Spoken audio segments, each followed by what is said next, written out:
Hi, I'm Nicola Carr-White, and thanks for your interest in the important topic of addressing learning gaps.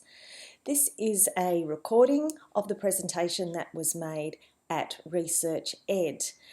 I'm currently away from home and I'm just going to be making this training video without the facility to edit it, so please forgive the ums, the ahs, the hesitations.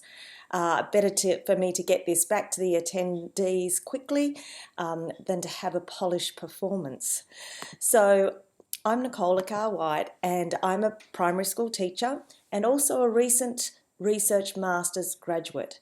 And the training today is very much what my focus was during my Masters.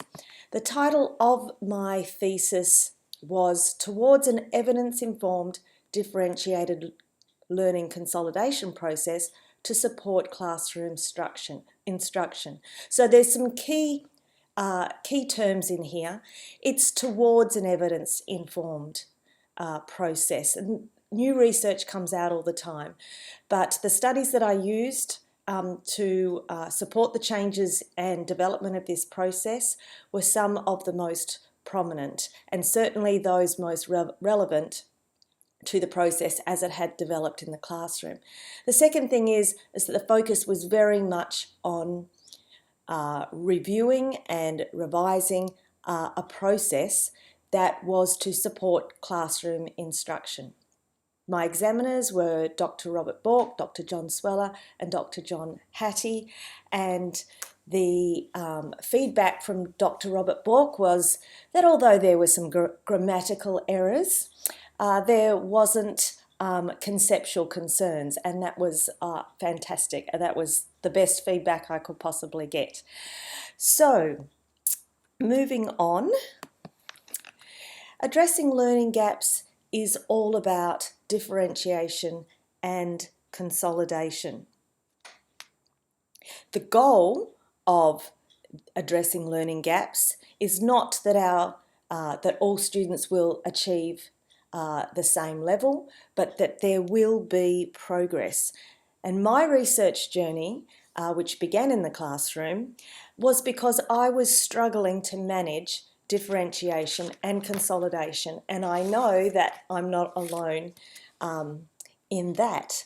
So beginning with differentiation, the determining factor of knowledge acquisition is understanding a student's prior knowledge.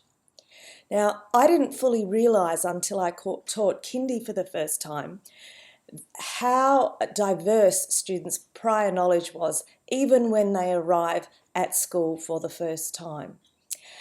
Now, they need to have mastery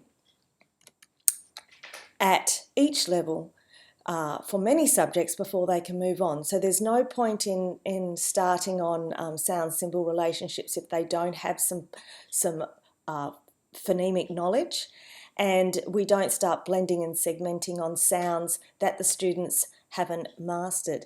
So this was a problem because straight away there were very diverse needs, even at the kindy level. In terms of consolidation, when I taught Year 1 for the first time, I had a rather sobering experience. I was teaching all about number bonds, friends of 10 in particular, and we were doing lots of different activities and a variety of activities and mat work. And the students by the end of that week were very proficient at answering questions about who's friends with 8, 2, who's friends with 9, 1, etc. And I was very confident that they had fluency and that they would retain those number bonds. Unfortunately, 3 weeks later, I did a test at the end of term and found that only 30% of the students could recall automatically those number bonds to 10. So that was a very sobering experience. And prior to Year 1, I had been involved with PIAC, which is an extension program, and that was all focused on the higher order thinking skills. And all of a sudden, coming into junior primary, I realised that the foundational skills of remembering, understanding and applying were so incredibly important. Now, when I began my master's, I came across this quote, that current performance can be a highly unreliable index of whether learning has occurred. So current performance is what we're seeing during instruction. And of course, we're looking that students understand what we're teaching, and they can understand it. However, understanding doesn't automatically translate into remembering it long term. And that's because we're faced with this difficulty that was identified by Ebbinghaus, and he created his forgetting curve. And in his self-investigation, he learnt content to a criteria, and then he retested himself after periods of time and recorded how much he remembered. Well, unfortunately, knowledge does decay if it's not used or revisited. And here's an example of revisiting. Now, learning can become stable with practice, and practice is the key. So when I was faced with these difficulties with consolidation and differentiation, I remembered a handmade tool that I had seen in use something like 20 years before. We're talking a long time. And I didn't have a clue how it was used, but I could remember what the tool looked like, and it was called a Mastery Learning Folder. So I set about making this tool. It had pockets, it used flashcards, and I'd seen it used to help students consolidate their sound symbol relationships, so their phonics. And I began using it to help my students both with Jolly Phonics, and particularly the students who were at either end, for either extension or for remediation, and also for mental maths skills. Over time, I developed a process and, very importantly, an implementation strategy, which really did help me to manage the progress of my students. And the question became, why is this working? And other teachers were interested in it, and I had absolutely no idea why this process of moving flashcards forward when correct or back to the pocket when they weren't correct, what was going on. I understood from PIAC the whole idea of Bloom's taxonomy, and also learning mastery, and something about spacing I thought was probably involved. So anyway, I decided that I would do a research master's that would help me to find out exactly what the theory was behind this process, and then if I knew the theory, then I could put into practice some of the evidence-informed research through the process. What I discovered was that the theory behind this process was space practice, retrieval practice, and interleaved practice, as well as some metacognitive strategies that were at work. So now I had lots and lots of questions. What are the characteristics of spacing that create durable learning? So, for example, how long should the spacing intervals be? How many times should learning items be retrieved? I found out later that in the original Mastery Learning Folder process, in one session, flashcards were drilled multiple times and could move through multiple pockets in the same session. So within 2 days, a learning item could, by that system, be technically classed as mastered. However, we know that what we see during instruction isn't necessarily an indicator of what will be retained long term. So how many times should a learning item be retrieved? And how do we know when learning is actually in long-term memory? So after doing my investigation on spaced retrieval interleaved practice research, I then applied those findings to the Mastery Learning Folder process, and it started looking quite different.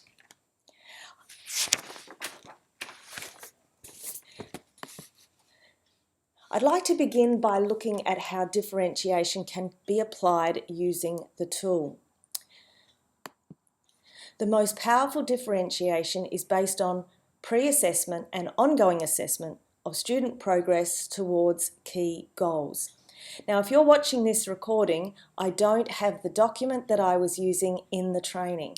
However, I will put a link to it in the underneath the YouTube video.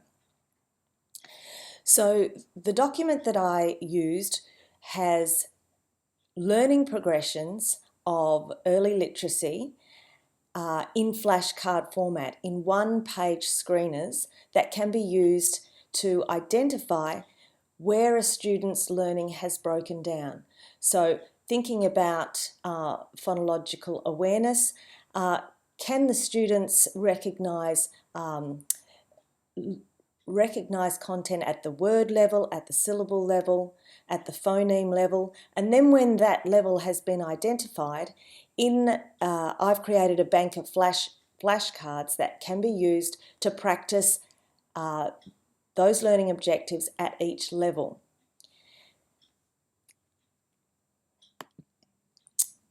And that's the document that you will find below. Thinking about consolidation. This is a very sobering quote, and it caused me some deep reflection during my studies. If nothing has changed in long-term memory, nothing has been learned.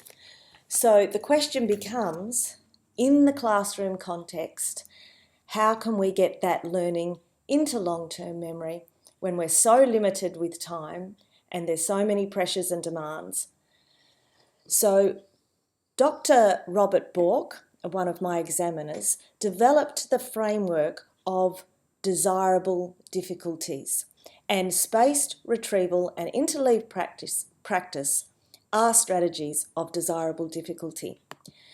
Dr. Willingham described this framework or this theory as, if you repeat the same thought-demanding task again and again, the brain seeks to remember it to avoid this thinking effort. So this is very much the same as other processes in the body. If you think when we're cold, our body responds by shivering to increase our body temperature because feeling cold is uncomfortable. And if we put pressure on our muscles and force them to do something that they're not really capable of, the body doesn't like it, the body responds, and over time muscles are built. Well, if we repeat a thought-demanding task again and again, the brain seeks to remember it to avoid this thinking effort. So if you imagine a times table like 7 times 3, and the students have been learning about multiplication in class, and the point has come at which they need to know and have those times tables in their long-term memory. So if they think, what is 7 times 3? And there's a thinking effort involved, and they're trying to remember, then that is effort. And they may not remember initially, and then they see, okay, that's 23. A day later, they try to remember again. They've got that struggle to try to remember, what is 7 times 3? I just did this yesterday. Let me think. And then over time, they begin to be able to remember it over longer and longer periods of time as they practice that times table. Now, what is actually at play here? Well, the spacing facilitates a little bit of forgetting, and this creates that desirable difficulty. So although a student may be able to remember it the next day, if they're given 2 or 3 days over which they have to remember it, some of the difficulty will increase, and so they then have that struggle again. So if that spacing becomes expanded, they strengthen that times table over time till eventually it is in long-term memory. Dunlosky, a prominent researcher in the area of Cognitive Psychology Learning Strategies, says that in combining spacing and retrieval, many students will begin to master material that they never thought they could learn. So moving on to the revised Mastery Learning Folder process. It uses spaced practice, retrieval and interleaved practice, as well as metacognitive strategies. Unfortunately, the training didn't address much of the metacognitive strategies, but if I remember, I'll include a little bit in this presentation.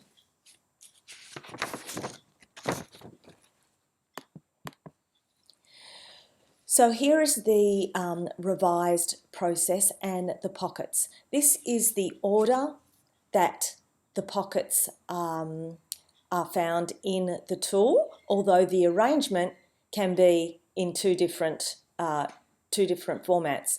So we've got a store pocket, some test pockets, a rest pocket, and two sections, a green and a blue. And I'm going to go through what this means. First of all, one format for the folder, one pocket format is like this. And reading from left to right, going across the folder, coming back down, the flashcards follow this path. However, there's another format which I quite like for, particularly for school use when teachers and parents are both using the tool, which I will explain. But here on the left side, we've got the green pockets and on the right side, the blue. And I'll be explaining that further in a moment. So starting from the beginning, flashcards move forward to the next pocket when correct, or flashcards return to the same pocket when incorrect.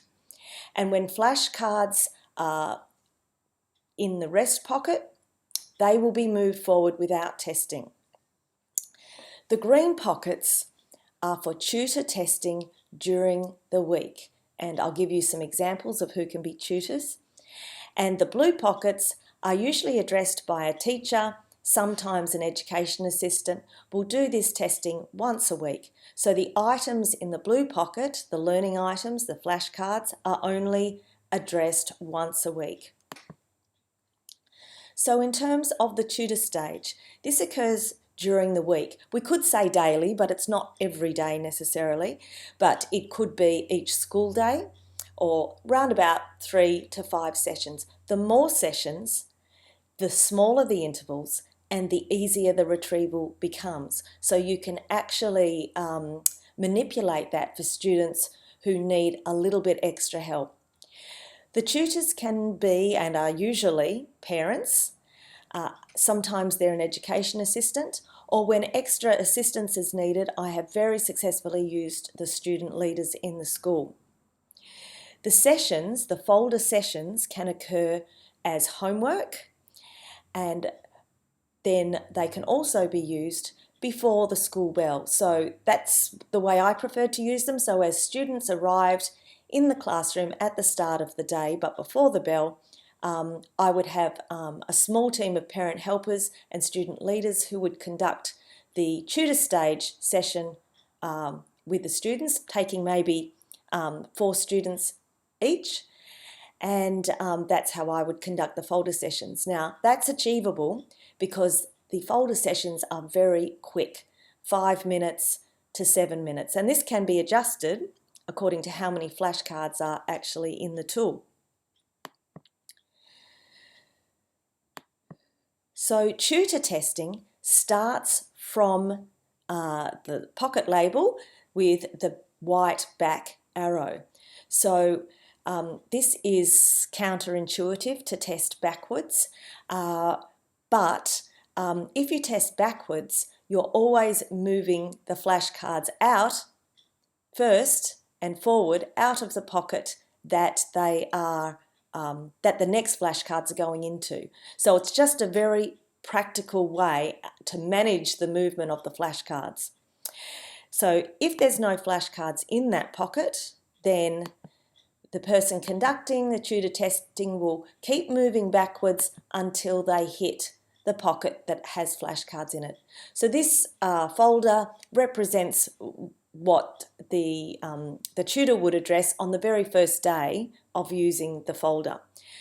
The teacher can transfer approximately 20 flashcards into the first pocket when the folder process, the strategy, is introduced.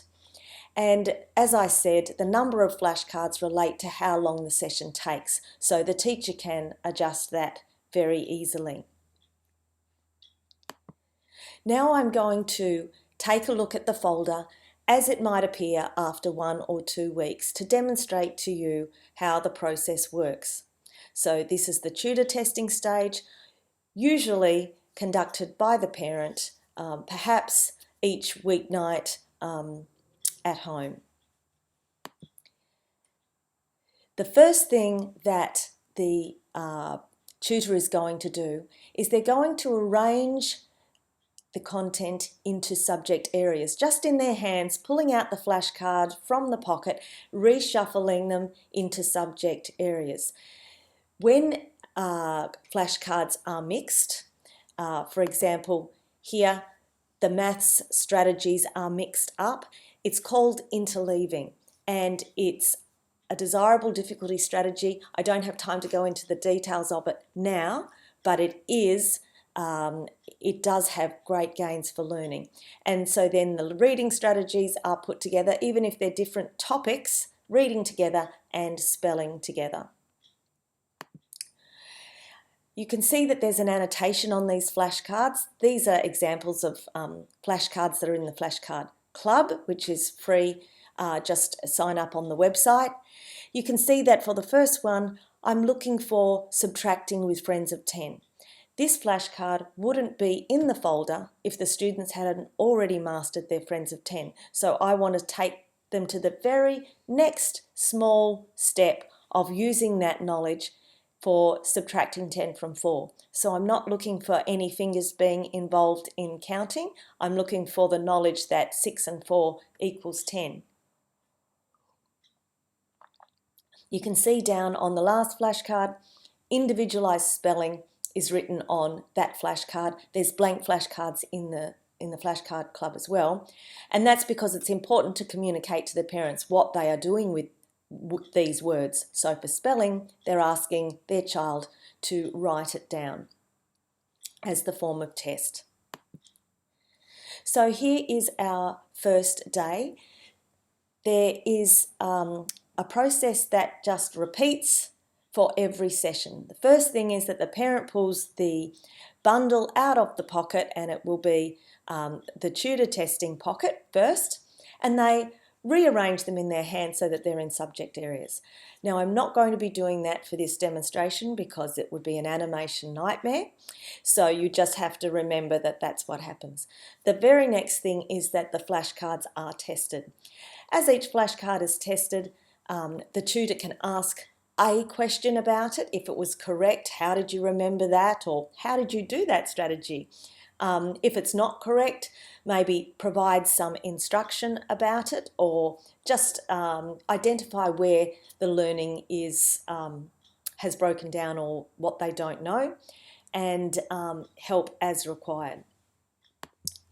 Now, this section, as I've described to you, is the tutor section, and the blue pockets are the start of the mastery testing section that has a different practice schedule. And when a flashcard comes out of the tutor section, the quantity of flashcards reduces, but we replace that flashcard by transferring a new one into the first test pocket. So let me demonstrate. So this phonics sound was recognised. It's moved out of the tutor section, so the tutor will transfer from the store pocket a new flashcard into the first pocket. Now, what this means is that if the teacher keeps that store pocket topped up with the relevant content for that student, this process can continue indefinitely in terms of the parents' testing of their child. So if, for example, there's some type of interruption and the teacher doesn't get to top up to see the students on the mastery test day, that's okay. This process can continue as long as there's content in the store pocket. So this CVC word was not able to be decoded, and so there could be some conversation about those individual sounds, and the concrete addition wasn't demonstrated. So perhaps the tutor could do a little demonstration with something on the table. 2 pencils and 1 rubber. How many items altogether? So because they weren't able to be demonstrated, they returned to the same pocket.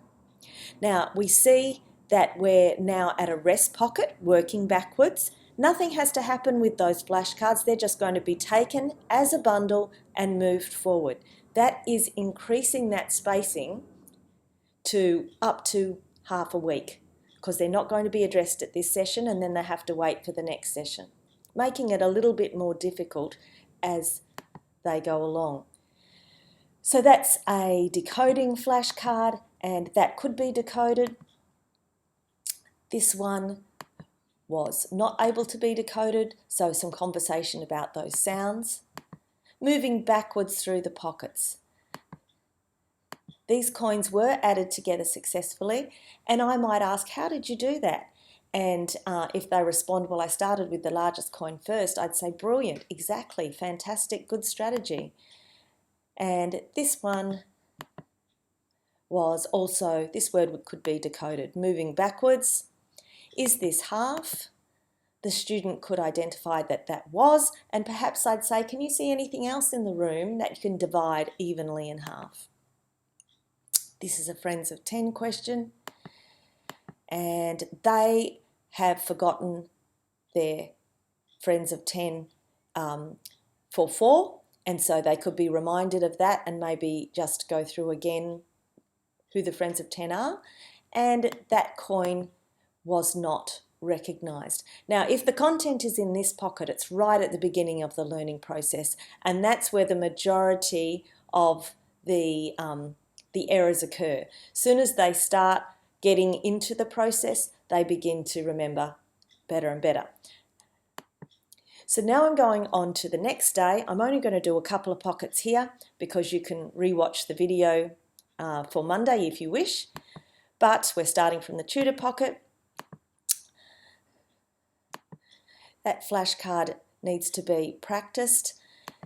The sounding out decoding of 10 was able to be demonstrated, and so it's removed from the tutor section and a new flashcard is transferred from the store pocket. This spelling word was written down correctly, and so that graduates into the next section, and a new flashcard comes into the first pocket. That one returns to the same pocket. The rest pocket flashcard just moves up without testing, and that's where we will leave it for the tutor stage. Now, the mastery testing stage, usually conducted by the teacher, is once a week, and I've done it before the bell when the students are doing their testing with their tutor, just staggering a number of students across the week. I've also done the testing, mastery testing, during independent lessons, for example, library, where the librarian is reading a story. Or if these are special needs students, then sometimes students are withdrawn to work with their EA. Now, the reason that it isn't unpractical to be able to conduct this testing with every student is because it's very quick. There is only 2 pockets that are tested by the teacher, and that is the test pocket here and the mastery test pocket here. Quite often the content is being tested correctly at this stage, and so it's only a couple of minutes. So the procedure for mastery testing in this stage is exactly the same. The teacher rearranges the content into subject areas, tests, asks questions, and helps as required. So that one flashcard is mastered. And I just make a comment about that one. It said, how high can you skip count by 5? You can put flashcards in like that because what you're looking for is, can they move beyond where they're up to? So they could skip count by 5s to 25. Can they get to 30 or 35, for example? And this is a sharing example. They weren't able to demonstrate that sufficiently, and so that's returned to the same pocket. Now that flashcard bundle moves up. These flashcards now in the mastery test pocket are going to be sitting there for another week until they're addressed. This bundle moves up, those will be there for another week, and we've got our empty pocket ready to transfer these flashcards to. That was a coin recognition, and this was a strategy about adding to 10. And if the strategy can't be described, and then I would be putting that back in the same pocket, and this bundle of flashcards moves up without testing. So just to review, retrieval practice is occurring in the test pockets. Expanded spacing is facilitated in two ways. One, by the rest pockets, and secondly, by two different practice schedules. The green pockets are tested during the week, usually by parents or by a parent team of volunteers and student leaders at the start of the day or at some time which is convenient. The blue pockets are the mastery testing section, and those learning items are only addressed once a week.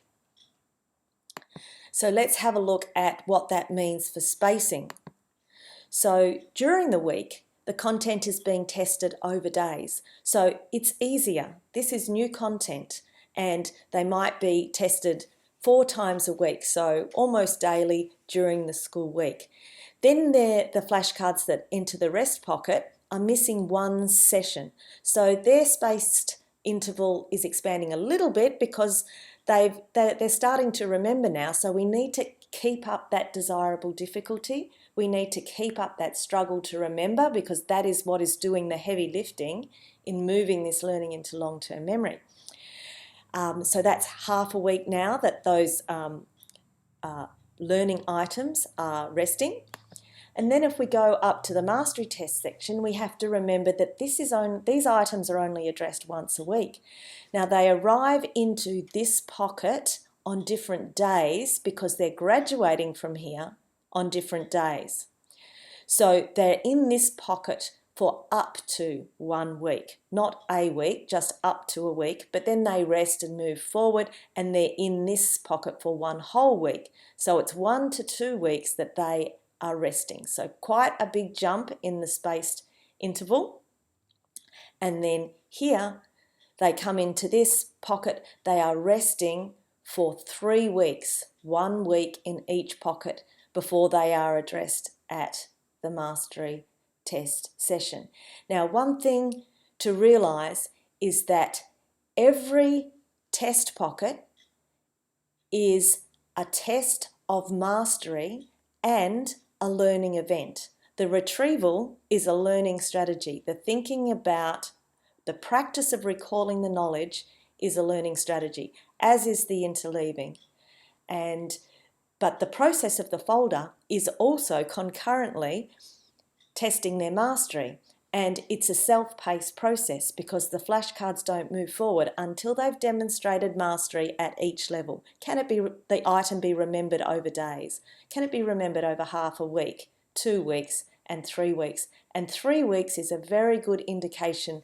If there's a successful retrieval at this stage, that content has been strengthened enough that it should be remembered over many months, and we can be reasonably sure that it is secure in long-term memory and that it will be addressed again within the school curriculum during that time. Some people get confused and think that they have to somehow control the spacing. You do not have to think about it at all. The process is completely controlling the spacing. All you have to do is follow the process. So here in the folder you can see that with this layout, the tutor section occurring during the week is here. And I really like this layout. I didn't select it. A parent who was using the folder came and said, why don't you arrange the pockets this way? However, for my purposes of demonstrating the process to you on PowerPoint, it's a lot easier to use the reading left to right across the folder layout. But I do recommend this layout, and in terms of the hardcover folders, you can put the pocket labels in whichever format you would like to. So that occurs during the week, and then that's the teacher's side. The parents are not involved with that side. I would love you to email me questions. I've got my email address at the end. And just before I go on to finish the presentation, I just want to make mention briefly of some of the metacognitive benefits of this process. Just a little story. One of the weakest students in my Year 1 class, who was working on PA when some students were using their folder for advanced high frequency words, I tested her at the mastery stage and she didn't get it right, and I was a little bit tentative about how students were going to be reacting to getting things incorrect so much sort of in your face. But I had been talking to them about the fact that this is a process that's designed so that they do forget a little, so that they have that struggle, and that's what helps to strengthen that learning item. And she just looked at me when she got it wrong, and I thought, this can go either way here. She just burst into the biggest smile and said, "Oh, I'm still working on that one." And I thought, oh, such a beautiful thing to hear. She understands this concept that learning is a process, and that she's going to get it eventually. And what they see, the students and the parents, see that they are making progress. They can physically see those flashcards moving through the tool. And it's wonderful to be able to say to them, well, it's not you who can't remember. It's the process that's designed to have you have a little bit of forgetting. And that seems to have a really good effect on their self-efficacy. And as they see their progress, they get so confident and they get so excited. And they do love the fact that they can pull times tables straight out of their head. And of course, we know that that is the foundation, because in terms of cognitive load, if we have all of these foundational learning facts in our brain, we can then have space for the processing that is involved. And so that's just a little bit about the metacognitive side. So I've got a whole page of resources and training on using the Mastery Learning Folders for individual education plans. That's what we call them in Western Australia. But for where a special learning program or some additional practice is required for selected students. I also have a presentation that I created for Dyslexia Spelled conference this year. And if you're really interested in how I've applied the research, I invite you to watch that. Please join the Flashcard Club. It's free. You can see the content in there. There's hundreds of flashcards. There's blank templates for you to create your own. And I conduct complementary school training. So this has just been a snapshot. I would love to work with you and look at your areas of priority and how the Mastery Learning Folder process can be used to address them. And I'd like to mention just on that point, something I didn't have time to go into at all today, but the tool and the process is about remembering, and it can be used for personal goals and behavioural goals as well. So for example, if a student is struggling to remember to put up their hand on the mat, and despite reminders, they just don't have that self-regulation. Well, you can put a flashcard in the folder which says, I remembered to put my hand up on the mat. And then underneath that sentence it says, no, sometimes, usually, and always. And what you're looking for is progress. So each time the student's folder is used, they're being asked, did they remember to put their hand up on the mat? This is just a factor of remembering. And when they're asked every day like that, then when they go to call out over time they'll think, hold on a minute, I'm going to be asked about this later on. I'm just going to put my hand up, and then I can say that, yeah, sometimes I did, or yeah, usually I did. So yeah, behavioural goals and self-regulation goals can also be included, and I've got some sheet examples of those in the Flashcard Club. If you would like to get in touch with me for any of the resources, you can, but most things are found on the website. Here you'll see my thesis, which is on Google Scholar, and just type in my name, and you can't miss that title, and my email address and website. So thank you so much. I've taken longer on this presentation than I did when I only had the 45 minutes at the conference, but I hope you find it of benefit, and please get in touch. Happy to answer questions, and certainly if you think this could be a process that would help your students, I'm happy to assist you with training, particularly on the implementation side of things in the classroom. Thank you.